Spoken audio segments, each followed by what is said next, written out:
Rider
Has anybody got any song they'd like to sing tonight?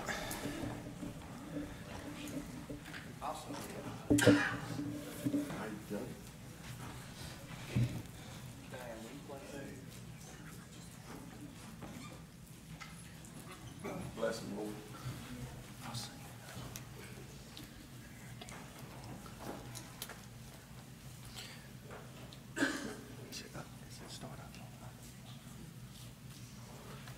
I thought number one would surely be me. I thought I could be what I wanted to be. I thought I could build on life's sinking sand, but Lord, I can't even walk without you holding my hand. Oh Lord, I can't even walk without you holding my hand. The mountain's too high and the valley's too wide. Down on my knees, well, that's where I learned to stand. Oh Lord, I can't even walk without you holding my hand. I thought I could do what on my own. Thought I could make it all alone. I thought of myself as a mighty big man, stand. But Lord, I can't even walk without you holding my hand. Oh Lord, I can't even walk without you holding my hand. The mountain's too high and the valley's too wide. Down on my knees, well, that's where I learned to stand. Oh Lord, I can't even walk without you holding my hand.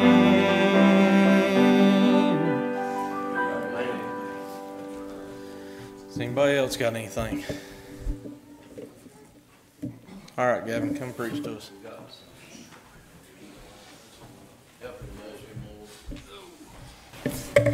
Thank the Lord for allowing me to be here tonight. I thank Him for healing me last week. I come down with the flu, and it seems like every 2 months I get sick with something, man, and it gets old sometimes, but that's life. I mean, it's life, and I thank God for bringing me through that. And without Him, where would I be? I couldn't tell you. Couldn't tell you where I'd be without the Lord. So many times in my life, decisions I make daily, I mean, I pray about a lot of stuff, and decisions I make is a lot of time comes from Him. I mean, there's not a time I don't use Him. There's not a time I don't pray to Him. I pray to Him daily, and if you don't pray and you don't study and read, then I think that's the two most important things, is praying and reading. But if you will, turn to the book of Genesis. I got this thought last week, coming into church Sunday morning, actually, the morning of service. I was talking to Brother Chris out in the parking lot. And he was talking about how he went carp fishing at Ward's. And he was talking about how he thought he picked the right spot. And he said he went, and it was like an 8-hour tournament. And he said he thought he picked the right spot. And something about it was too cold. And he said all them fish went from the spot where they're always at, where he picked, right to the middle. And they wasn't in his spot no more. I got to thinking and I got to pondering on that. I mean, just that quick in the parking lot, I got a thought from it. I was thinking, my goodness. And you know, about 2 months ago, I was riding down the road on Old Sugar Hill, and they're building a new house. And to be honest with you, that thing is so big, it looks like an ark. And I got a thought 2 months ago about that, and I started pondering, and I started studying, and I got over here in the book of Genesis, and I started studying on Noah, and I know it's common, and I'm going to be flipping to the book of Psalms a little bit too, but over in the book of Genesis, it starts talking about Noah, and sometimes I know it's probably been preached this way, but I haven't heard it since I've been back in this thing. I started thinking about it, and I started pondering about it, and if I had a title tonight, it would be Seeking for Refuge. Seeking for refuge. You know, I started thinking about this, and you know, the Lord was going to, back in Genesis in Noah's age, when the earth came about, you know, the Lord was going to flood the earth. He told Noah to build this ark, and this wasn't no small ark. This thing was huge. He told him to build this thing. He was going to flood the earth. And over in Genesis 6, in 6 verse 6. I was going to read, but I'm going to be jumping around so y'all can just stay seated. Over in 6:6, it says this, and I wanted just to read this, and I'll probably read a little bit more. But in 6:6, it said, "And it repented the Lord that He had made man on earth, and it grieved Him at His heart." Now that right there, that don't mean, a lot of people would read that and think He just regretted what He did by putting man on earth. But that right there, He felt sorry for the people the way they was. He felt sorry for the way they was being so wicked, so evil when He put them on this earth. God, let me tell you something right now, and I think in 1 Samuel it says it, God don't change His mind when He does something. When He does something, it's not because He thinks He might want to do it. It's because He wants to do it. He didn't regret what He did. He just felt sorry for what He did. He felt sorry for the people. How wicked it was. And you know, we're thinking back about that. You know, a lot of times when you think about how wicked it was back then, look how wicked it is in today's world. But you know, them animals, I got to thinking about that. And them animals, you know, when you really think about it, seeking for refuge. Them animals were seeking for refuge for what was to come in the later days. They had that big old ark to get on, didn't they? They had that big old ark, and I'll tell you something right now. It wasn't. I'll tell you, Noah focused on building that ark. I truly believe it states it in the Word. And you know, a lot of times we got to focus on what God gives us instead of focusing on everything else. He focused on that ark, and pretty much them animals came to Him. Them animals loaded up on that ark without Him even having to go to them. He focused on building it, and He focused on doing what God had Him to do. Over in the book of Psalm in 92, and that's where I kind of want to go to a little bit in this later into the message. You know, in the book of Psalm, in chapter number 92, it starts talking about, I'm going to flip over there just because I don't want to mispronounce anything and say anything that's not in the Word. In chapter 91, I started studying on this a little bit more today, and I wasn't really going to go this way. Over in the book of Psalm 23, it talks about going through the shadow of the valley of death. I'll tell you something right now. And it talks about the Lord being a good shepherd. I think it changes. The Lord is my shepherd in the book of Psalm, and then in 1 Peter it talks about the Lord is the good shepherd. Over in the book of Psalm, I'll tell you right now, the Lord is my shepherd. Sometimes we come into the house of God and we're seeking for refuge. We come in this place and we need something to recover from. I'll tell you right now, there's not a time we don't. As wicked as this world is in our daily weeks, I know we all in here work with some rough people, I'd say. We come in here, we seek for refuge. I mean, there's a lot of times, looking at it at different perspectives with a sinner man or even a saved man. It don't matter. I'm saved as can be, but sometimes I come in here and I got to hear the preaching. I got to hear the gospel, and I come in here for refuge. There's not a time I don't, but I'm telling you right now, the Lord is your good shepherd. He is the shepherd, and I'm telling you right now, stay with Him. He will lead you. Times it might feel like He won't. Times it feels like it's just cloudy and it's dark, but I'll tell you right now, through that shadow of the valley, I don't care if you're on the mountain, I don't care if you're in the valley, He's with you the whole time. There's not a time He ain't. And I'll tell you something right now, the kids in high school, I thought about this on the way here. My friends in high school, what I thought was friends, they used me and they didn't want no part of me after I graduated. But I'll tell you something right now, the Lord will use you. But I'll tell you something right now, He will not forsake you. He will not leave you. And He'll be by your side the whole way through. I didn't even plan on going this way, to be honest with you.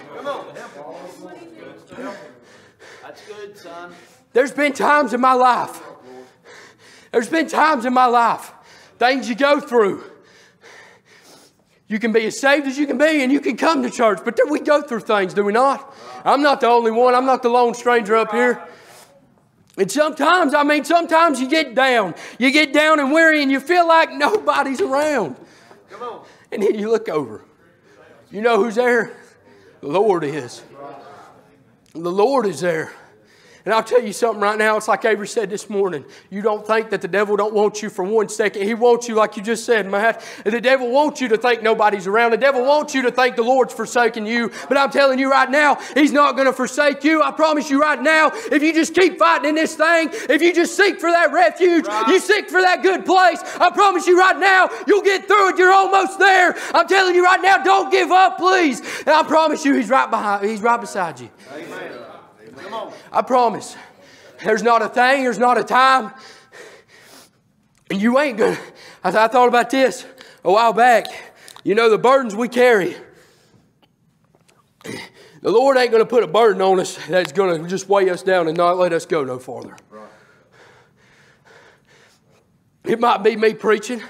It might be Avery preaching. It might be Heath preaching. I'll tell you something right now. When He called us to preach, I had a little fear. I was scared to death. But there's nothing He won't do that He won't help you through. There's nothing He won't call you to do. It might be to sing a song. It might be to teach Sunday school.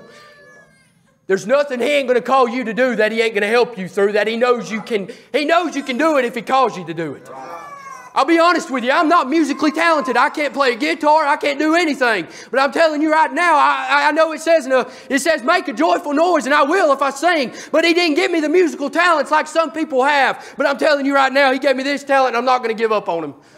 This thing ain't easy. I'll be honest with you. There's sometimes I get sit down. There's sometimes I just feel like I can't go no more. And sometimes the devil gets in my head and just wars with me. Especially sometimes after services. Sometimes I feel like I don't give what I need to give. Come on, brother. But hey, that's my fault for letting the devil try to get to me too much. Seek for that refuge. Seek for that place. He said He will never forsake you. And in the book of Psalm in 91, right here, I think it mentions it twice. Because thou hast made the Lord, which is, what does that say? Which is my what? My refuge. Come on. Even the Most High, thy habitation. There shall no evil befall thee, neither shall any plague come nigh thy dwelling. For He shall give His angels charge over thee to keep thee in all thy ways. They shall bear thee in their hands, lest thou dash thy foot against a stone.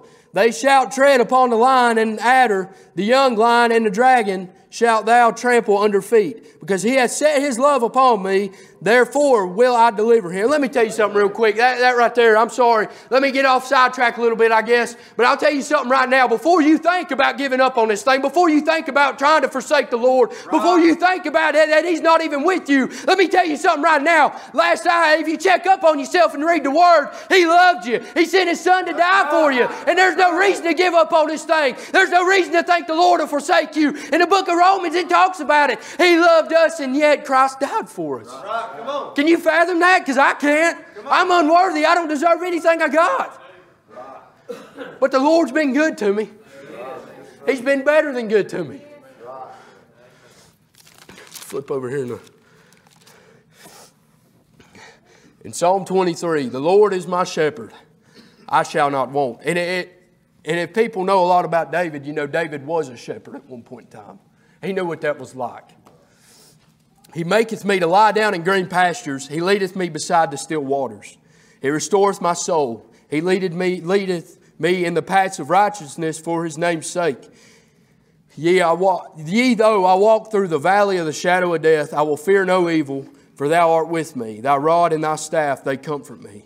Thou preparest a table before me in the presence of mine enemies. Thou anointest my head with oil, my cup runneth over. Surely goodness and mercy shall follow me all of the days of my life, and I will dwell in the house of the Lord forever.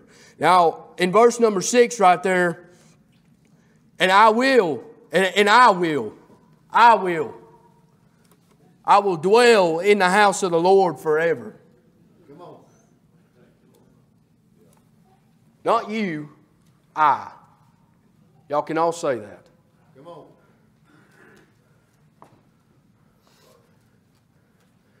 Have you ever just say everything? And here in the past couple months, I've seen it happen in my own life.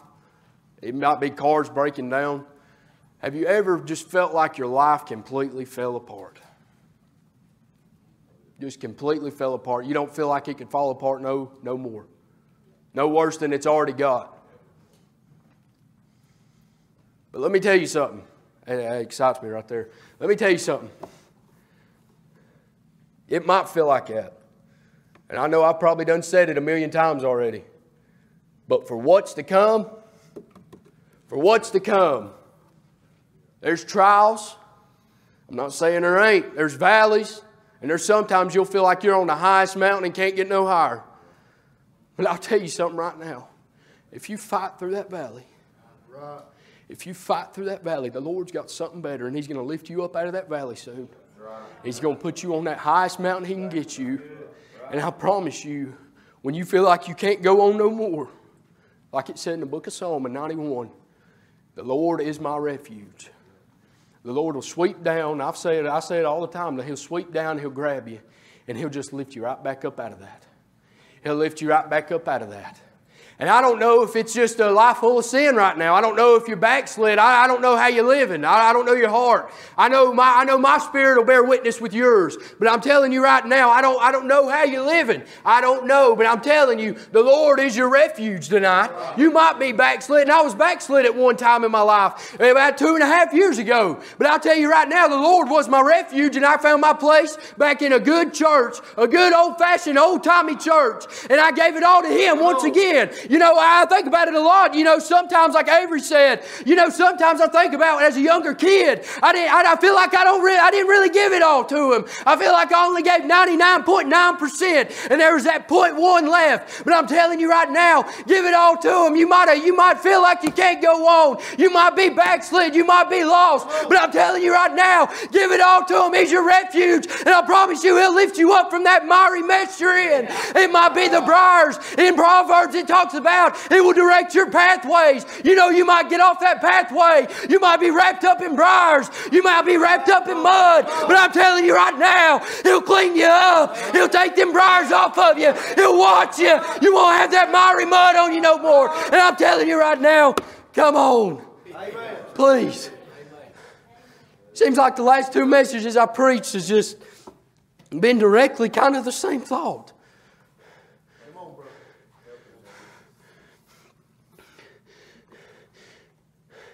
I know where I was. Sometimes I feel like I get wrapped up and I feel like I don't remember right. You know, sometimes it's not good to remember your past, but sometimes it is because you know where the Lord brought you from. Right. Sometimes our testimonies can help others. Right. But do you remember where you was brought from? Do you remember? Do you really remember what the Lord really done for you? Right. Think about that for a second. Let that sink in. It's not dabble in this, dabble in that. What did the Lord really do for you? If He really done something for you, you ain't dabbling no more. You ain't doing that old stuff you used to do. You coming in here in a good old-fashioned church, being faithful, and you're coming in here and getting filled up. You know, He said, "May let my cup overflow." I'm telling you right now, these last couple months, weeks, whatever, my cup's been overflowing every service. Amen. Y'all are here to back me up on it. You don't get that in most churches. Some churches, you don't feel that every service. But there's a time and there's a point where you should be feeling that. If everybody's coming in here in one mind, in one accord, serving and worshiping the same one I'm worshiping, I'm telling you right now, there's not a time that the Holy Ghost will not come in here. He'll drive that old white Cadillac by every time. He'll come through them doors and He will fill this place up.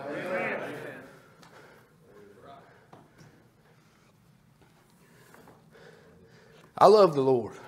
And that's really all of God. I'm not going to apologize. I talked to Brother Laddie this morning. He said, I got tore up by a preacher one time for apologizing because I was only 15 or 20 minutes. So I'm not going to apologize. I would like to give a quick altar call. With every head bowed and every eyes closed, if I could get Diane up here.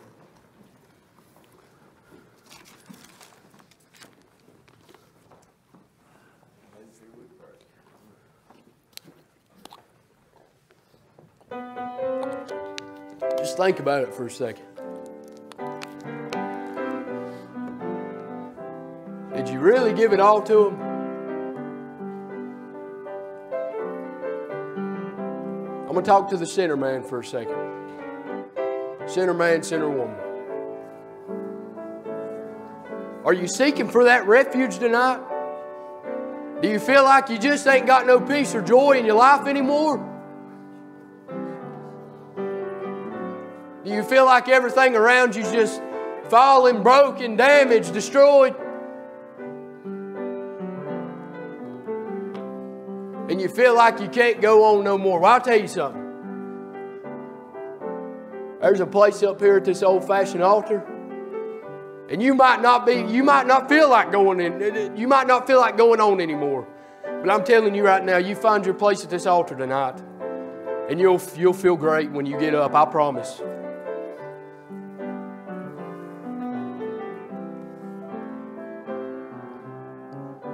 With the uplift of a hand, nobody's looking around. If this message spoke to you tonight, would you raise your hand? Bless that hand.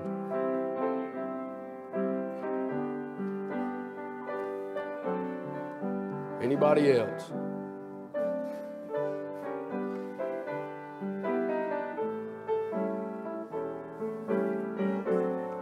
Amen.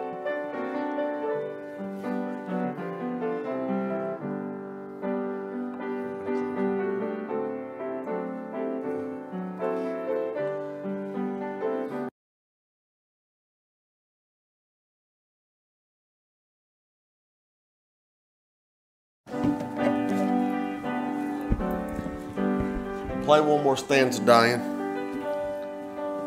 Every head bowed, still every eye closed. He talked about a place of refuge tonight. Thank God I got in when I did. When the door of that ark was open, before it was too late, that door was open.